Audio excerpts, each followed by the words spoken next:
Senator Chris Murphy has been fighting the good fight against all the insanity that we are all dealing with as a country these days. He's been fighting this.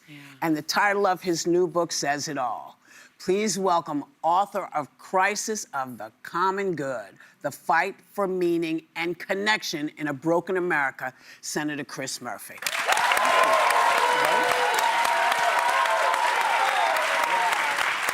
Joy, you have the question. It's great to have you here. I'm a huge fan. Oh, thank you. So over the weekend, Trump sent mixed signals about a potential deal with Iran, saying that a deal was largely negotiated and that the Strait of Hormuz would be open, but also launching new strikes in southern Iran at the same time. So do you think that we are closer to ending this war? And what has the United States exactly gotten out of all of this? Well, listen, I want this war to end as soon as possible. Yes. I mean, every single day that this war continues, the country gets weaker, Iran gets stronger, families are being devastated here. So, you know, this is not going to be a good deal, but right now we just need the war to end. I mean, what he's talking about is pretty ridiculous. He's basically talking about paying Iran money, right, getting rid of sanctions that we have on Iran, so giving Iran billions of dollars, just so that we can get back to where we were before the war started, right? The Strait is open again. Well, we didn't have to, you know, go through this whole misery. If all we wanted was the Strait of Hormuz to be open, it was open. But the bottom line is every day this war goes on, we get weaker, they get stronger. So even though this is not a good deal, I'll take it because we need to bring our troops home. We shouldn't lose a single additional American. We've spent so much money on this war. We got to get gas prices down. So that's my position. A bad deal is better than more war.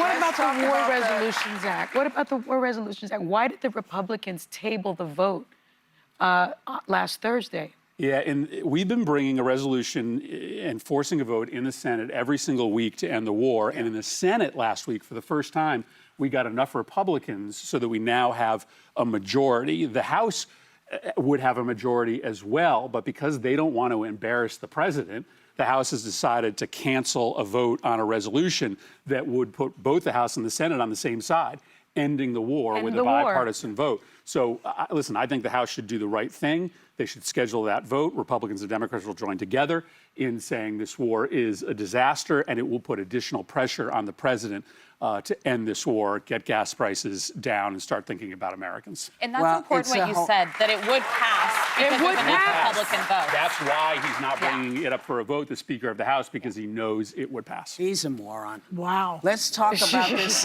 I'm sorry, that came out of my mouth and I'll take it back. That's a disgrace. Yeah. Let's talk about this because it's $1.8 billion compensation fund for victims of the so-called government weaponization. Republicans are beginning to turn on him because they don't like hearing that he's okay paying the people who came to attack them when he didn't do anything. He didn't stop it. So it's starting, there's a momentum beginning now against it, and some are really sort of turning on his plans for the ballroom. So is it, I mean, I don't know why anybody, look, I mean, this, I cannot get over the fact that you wanted us to pay, you said Mexico was going to pay for the wall. Then suddenly it was our wall. Right. Then you said this one was going to pay for this. I don't want to pay for it. I said I would only pay for it if he left.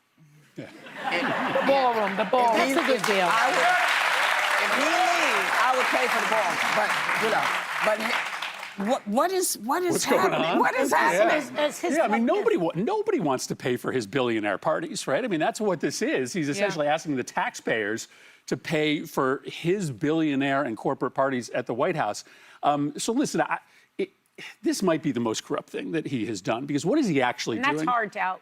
It is, it's right. Himself. Right. Yeah. It is hard. But what he is doing is he is essentially just reaching his hand into the Treasury, pulling $1.8 billion out and giving it to himself. Yes. Now, it would be horrible if this money went to the people that tried to kill us on January 6th. But it's not just going to go to them. He's going to hand it out. He's going to hand it out to any of his friends and loyalists who need a little bit of extra money. He's going to probably put that money somewhere into the media infrastructure to try to buy more loyalty to him. it's just unbelievably corrupt, and it really has no end, because if he can do it once, he'll just do it over and over and over again. Republicans are okay with this? Yeah, I mean, Republicans will do anything that he asks. Why? Well, because it's become a cult of personality. I mean, the Right. reality is... And you lose your career. Bill Cassidy, Tom Tillis, others. They're going to lose it Massey. anyway. Yeah, and why? I mean, listen, this is a good job, but it's not that good. It's not good enough that to sell your part. soul It's for not it. that good. Right. Right. Desperate. If I may, Desperate. Senator, so President Trump's approval rating has hit record lows. There's no doubt he's deeply unpopular with the broad swath of the American public, with only a 58% disapproval rating. But Democrats also have a 59% disapproval rating. So I want to ask you, is it enough to just be anti-Trump? And how does your party regain its footing with the American public? Yeah, it's a great question. It's not enough to be just against Trump. And this is frankly getting us to what this book is about.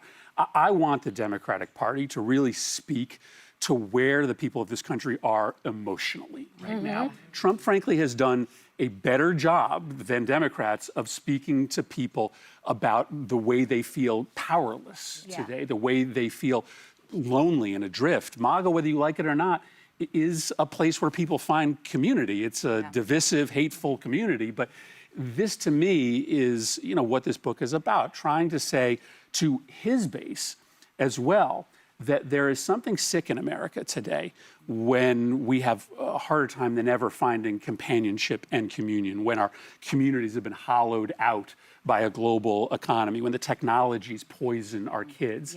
And so if you talk about rebuilding a sense of the common good in this country and talk about it through the prism of unrigging our economy, unrigging our democracy, I think you'll find a way to speak to his base and to our base, and maybe pry people away from him who now see him exposed as a fake populist. So that's a lot about what this book is Remember about. when Bill Clinton said, it's the economy, stupid, or was that Carville? Yep. Maybe Carville. that's where the focus has to be. Well, and again, how does this economy make you feel, right? You feel powerless in this economy, in part because the people that own the company that you work for or the stores that you shop at don't live in your community any longer, right?